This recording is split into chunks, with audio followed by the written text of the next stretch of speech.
दोस्तों, आज की जो सच्ची घटना मैं आपको सुनाने वाली हूँ, उत्तर प्रदेश का एक चर्चित ज़िला लगता है मऊ, वहाँ की है, जहाँ एक छोटी बहन अपनी दीदी की देख रेख के लिए, यानी कि अपनी बाजी की देखभाल के लिए, क्योंकि उसकी बाजी बीमार रहती है, वो उनकी ससुराल पहुँचती है। शुरू शुरू में तो सब कुछ बहुत अच्छा रहता है, लेकिन जो उसके जीजा रहते, यानी कि उसकी बहन के शौहर रहते, उनकी बुरी नज़र सबीना पर रहती है, यानी कि आसमा की छोटी बहन सबीना पर। वो अपनी बाजी को बताने की कोशिश करती है, लेकिन उसकी बाजी बहुत बीमार रहती है। अब ऐसे में सबीना अपनी बाजी आसमा को बता नहीं पाती है कि उसके हस्बैंड, यानी कि उसके जो शौहर हैं, वो जब भी उसे देखते हैं तो बहुत अजीब नज़रों से देखते हैं। उसे कुछ समझ में नहीं आता है कि वो करे तो क्या करे। अब ऐसे ही समय बीतता रहता है, लेकिन एक दिन आसमा, जिसके कानों में उसकी बहन के चिल्लाने की आवाज़ आती है, वो अपनी बहन सबीना को बचाने के लिए दौड़ते हुए जाती है।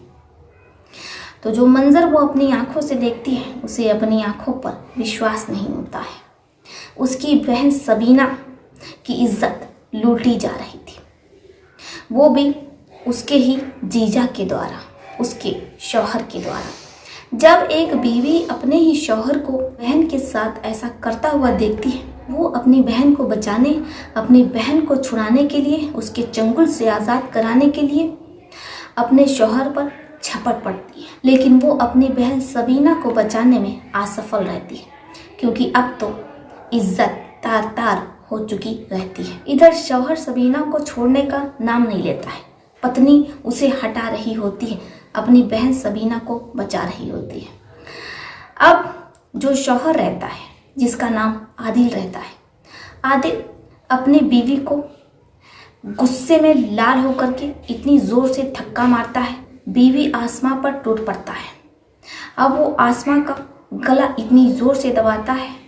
इधर सबीना अपनी बाजी को, अपनी दीदी को छुड़ाने की बहुत कोशिश करती है, लेकिन आदिल जिस पर भूत सवार हो जाता है, जब तक कि उसकी बीवी की रूह नहीं निकल जाती है।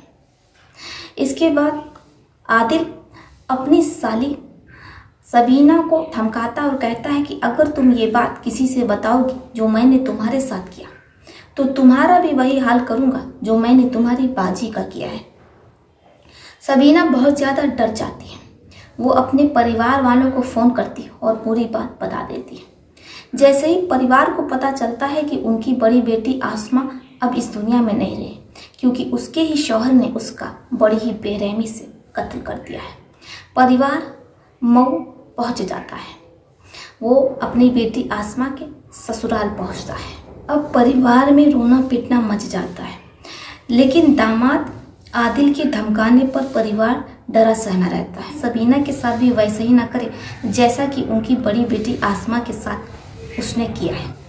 आसमा के ससुराल वाले आनन फानन में आसमा के शव को दफना देते हैं।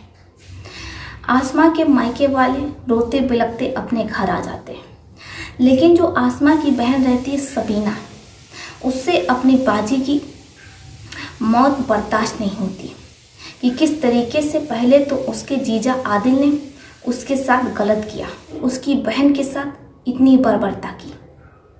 वो कई दिन तक सोचती है, उसे नींद नहीं आ रही होती है। वो अपने अम्मी अब्बू से इस बारे में भी बात करती है, लेकिन उसके अम्मी अब्बू ये कहते हैं कि बेटा आदिल, तुम्हें तो पता है कि उसने तुम्हारी बाजी के साथ क्या किया। कल को अगर वो तुम्हारे साथ भी कुछ ऐसा कर देगा तो फिर हम कैसे जिएंगे। पहले ही हमने अपनी एक बेटी को खो दिया है और अब तुम्हें नहीं खोना चाहते। लेकिन बेटी सबीना जो हिम्मत दिखाती है और वो एक हफ्ते बाद थाने जाती है, पुलिस वालों को पूरी बात बता देती है। जैसे ही पुलिस वाले सुनते हैं, वो उस जगह पर पहुंचते हैं जहां आसमा को दफनाया गया था। अब कई घंटे बाद आसमा के शव को निकाला जाता है, पोस्टमार्टम के लिए भेजा जाता है। इधर पुलिस वाले आसमा के ससुराल पहुंचते हैं और वहां से आदिल को गिरफ्तार कर लेते हैं। आदिल को थाने लाया जाता है, उसकी अच्छे से कुटैया होती है। इधर सबीना मीडिया वालों को बयान देती है।